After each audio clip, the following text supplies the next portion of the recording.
आखिर क्यों जोर जोर से हंसने लगा था मेघनाथ का कटा हुआ सिर।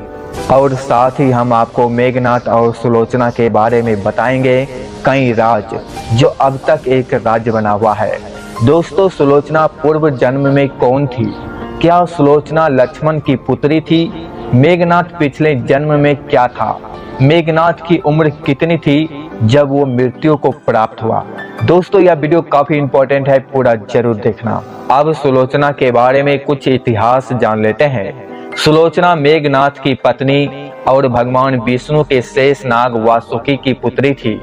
लक्ष्मण शेष नाग के ही अवतार थे, इसलिए वे सुलोचना के पिता व मेघनाथ के ससुर लगते थे। सुलोचना को नाग कन्या भी कहा जाता था। वह कुछ पुस्तकों के अनुसार उसका नाम प्रामिला भी बताया गया है।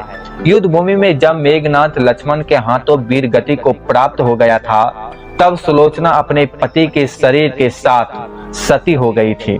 जब मेघनाथ और लक्ष्मण के बीच युद्ध हो रहा था, तीसरी बार युद्ध में जाते समय मेघनाथ को यह ज्ञात हो गया था कि श्री राम व लक्ष्मण कोई साधारण मानव नहीं, स्वयं नारायण का रूप है। तो वह अपने माता पिता वे सुलोचना से अंतिम बार मिलने आया। वह अपने माता पिता से मिलकर जाने लगा। तब उसने सुलोचना को देखा। सुलोचना से वह इसलिए नहीं मिलना चाहता था क्योंकि उसे लग रहा था कि कहीं सुलोचना के आंसू देखकर वह भी भावुक हो जाएगा, वे युद्ध में कमजोर पड़ जाएंगे। किंतु जब उसने सुलोचना का मुख देखा तो अचंभित रह गया। सुलोचना के आंख में एक भी आंसू नहीं था तथा वह अपने पति को गर्व से देख रही थी। लेकिन उसे भी पता था कि आज उसका अपने पति के साथ अंतिम मिलन है। लेकिन एक पतिव्रता और कर्तव्यनिष्ठ नारी होने के कारण उसने अपने पति को युद्ध में जाने से पूर्व उसने कर्तव्य में उसका साथ दिया और वे अपनी आंख से एक भी आंसू नहीं गिरने दिया। अब दोस्तों, आपको हम बता देते हैं, जब मेघनाथ लक्ष्मण के हाथों मृत्यु को प्राप्त हो गया, तब सुलोचना के ऊपर क्या बीता। जब लक्ष्मण मेघनाथ का वध करने जाने लगे, तब भगवान श्री राम ने लक्ष्मण से कहा कि सुलोचना एक पतिव्रता नारी है, इसलिए मेघनाथ का मस्तक भूमि पर ना गिरे। इसलिए जब लक्ष्मण ने मेघनाथ का मस्तिष्क काटकर धड़ से अलग कर दिया तो उसे श्री राम के चरणों में रख दिया। भगवान श्री राम सुलोचना को यह बता देना चाहते थे कि युद्ध में मेघनाथ वीर गति को प्राप्त हो चुका है। इसी उद्देश्य से उन्होंने मेघनाथ की दाहिनी भुजा को काटकर धनुष बाण से सुलोचना के पास पहुंचा दिया। जब सुलोचना ने मेघनाथ की भुजा देखी तो उसे अपनी आंखों पर विश्वास नहीं हुआ। उसने उस भुजा से युद्ध का सारा वृत्तांत लिखने को कहा। उसके बाद एक कलम की सहायता से मेघनाथ की भुजा ने युद्ध में घटित हुई हर घटना का वृत्तांत सुलोचना को लिखकर बता दिया। अब दोस्तों, आपको बता देते हैं मेघनाथ का कटा हुआ सिर सुलोचना क्यों लेना चाहती थी।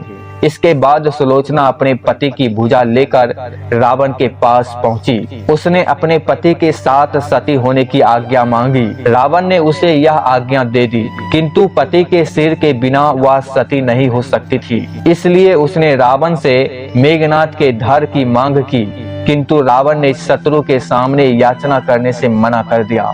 राम एक मर्यादा पुरुषोत्तम पुरुष थे। उसकी सेना में ऐसे अनेक धर्मात्मा थे, इसलिए उसने सुलोचना को स्वयं श्री राम के पास जाकर मेघनाथ का मस्तिष्क लेकर आने की आज्ञा दे दी। सुलोचना लंका नरेश की आज्ञा पाकर श्री राम की कुटिया की ओर प्रस्थान कर गई। अगर दोस्तों आप यहाँ तक वीडियो देख ही लिए हो तो थोड़ा सा और वीडियो आगे देख लेना, क्योंकि कहानी का असली पात्र अब शुरू होगा। जब सुलोचना भगवान श्री राम के पास पहुंची तो श्री राम उनकी सेना के द्वारा उनका उचित आदर सम्मान किया गया। श्री राम ने उसकी प्रशंसा की। सुलोचना ने भगवान श्री राम को प्रणाम किया, अपने पति का मस्तिष्क मांगा। श्री राम ने भी बिना देरी किए महाराज सुग्रीव को मेघनाथ का सिर लाने को कहा, किंतु सभी के मन में यह आशंका थी कि आखिर सुलोचना को यह सब कैसे ज्ञात हुआ। तब सुलोचना ने मेघनाथ की भुजा के द्वारा उसे सब बता देने की बात बताई। यह सुनकर वानर राजा सुग्रीव हैरान हो गए। उन्होंने सुलोचना से मांग की, यदि उसके पति व्रत धर्म में इतनी शक्ति है तो वह इस कटे हुए सर को हंसाकर दिखाए। यह सुनकर सुलोचना ने उस मस्तिष्क को अपने पति धर्म की आज्ञा देकर उसे सबके सामने हंसने को कहा। इतना सुनते ही मेघनाथ का कटा हुआ सिर जोर जोर से हंसने लगा। यह सब देखकर आश्चर्य में पड़ गए, किंतु भगवान श्री राम सुलोचना के स्वभाव और भक्ति से भली भांति परिचित थे।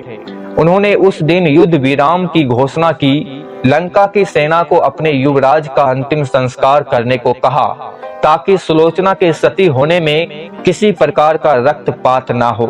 इसलिए उस दिन कोई युद्ध नहीं हुआ था। अब आपको बता देते हैं सुलोचना अपने पति मेघनाथ के साथ सती कैसे हुई। अपने पति का कटा हुआ सिर लेकर सुलोचना लंका आ गई। समुद्र किनारे सभी मृत सैनिकों मेघनाथ की अर्थी सजा गई। सुलोचना धधकती अग्नि में अपने पति का सिर लेकर बैठ गई। सभी के सामने सती हो गई।